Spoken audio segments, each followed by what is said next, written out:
कुर्बान बलोच साहब इहो ॿुधाइजो त हिन बजट ते IMF केतिरो असरअंदाज़ थींदो ॿुधण में पियो अचे त इलाही सख़्त शर्तूं टैक्स उगाड़ी जे हवाले सां IMF तजवीज़ कयूं आहिनि।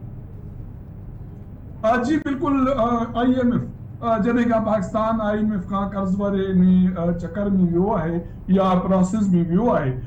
वफ़ाक़ी हुकूमत पाण हर दफ़े हर फोरम ते इहो इतराफ़ कंदी रही आहे त ही शइ कयूं था IMF जे चवण ते, ही शइ नथा कयूं IMF जे चवण ते, त इन जो मतिलबु आहे त समूरो जेको बि बजट जो ढांचो आहे उहो फ्रेमवर्क तयारु करणु या इन खां APCC NSC खां पहिरियां IMF सां डिस्कस थींदो आहे उहे अंग अखर उनखे पोइ NSC में APCC में एडजस्ट कयो वेंदो आहे त इन जो मतिलबु आहे त समूरो ढांचो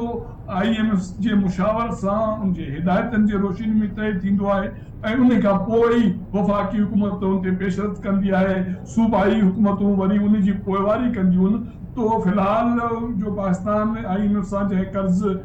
पैकेज में आहे, फ्रेमवर्क में आहे, उन में त वफ़ाक़ी हुकूमत जेकॾहिं असां चऊं न चऊं या ॿियो केरु चवे न चवे, वफ़ाक़ी हुकूमत हर फोरम ते पाणी इहो इतराफ़ कंदी आहे त समूरियूं शयूं IMF जे फ्रेमवर्क में थियनि थियूं, सो तंहिं करे वफ़ाक़ी हुकूमत मजबूर बि आहे, कॾहिं रिलीफ जे हवाले ॾियण जे हवाले सां मजबूरी ॾेखारींदी आहे, कॾहिं बिजली जी क़ीमतनि में घटी कमी जे हवाले सां मजबूरी ॾेखारींदी आहे, कॾहिं टैक्स शरह में कमी जे हवाले सां